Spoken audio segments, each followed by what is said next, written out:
50 ஆண்டுகளுக்கும் மேலாக ஒரு வலுவான தேசத்தை உருவாக்குவதில் சிறந்த பங்காற்றியுள்ள செட்டிநாட் சிமெண்ட்டுகள் உங்கள் இல்லத்து கான்கிரீட்டுக்கான தரமான படைப்புகள். நடிகரும் ஆந்திர மாநிலத்தின் துணை முதல்வருமான பவன் கல்யாண், நந்தினி மற்றும் ரேணு தேசாய் ஆகியோரோடு விவாகரத்து ஆன நிலையில் கடந்த 13ஆம் ஆண்டு ரஷ்ய நாட்டைச் சேர்ந்த ஆனா லெஸ்னேவா என்பவரை 3வது திருமணம் செய்து கொண்டார். பவன் கல்யாண் ஆனா தம்பதியினருக்கு 8 வயதில் மார்க் ஷங்கர் என்ற மகன் உள்ளார். இந்நிலையில் மார்க் ஷங்கர் சிங்கப்பூரில் உள்ள தனியார் பள்ளியில் படித்து வரும் நிலையில் எதிர்பாராத விதமாக பள்ளி வளாகத்தில் தீ விபத்து ஏற்பட்டுள்ளது. இதில் பவன் கல்யாணின் மகனுக்கு கை மற்றும் கால் பகுதியில் தீக்காயம் ஏற்பட்டுள்ளதாகவும், தீ விபத்தால் ஏற்பட்ட புகையை அளவுக்கு அதிகமாக சுவாசித்ததால் நுரையீரலில் பாதிப்பு ஏற்பட்டுள்ளதாகவும் தகவல் வெளியாகியுள்ளது. இதனால் அவர் அருகே உள்ள தனியார் மருத்துவமனையில் அனுமதிக்கப்பட்டுள்ளார்.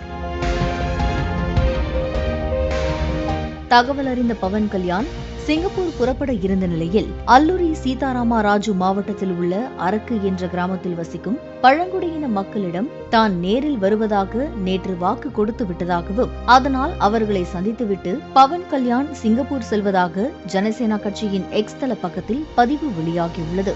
50 ஆண்டுகளுக்கும் மேலாக ஒரு வலுவான தேசத்தை உருவாக்குவதில் சிறந்த பங்காற்றியுள்ள செட்டிநாட் சிமெண்ட்டுகள் உங்கள் இல்லத்து கான்கிரீட்டுக்கான தரமான படைப்புகள்.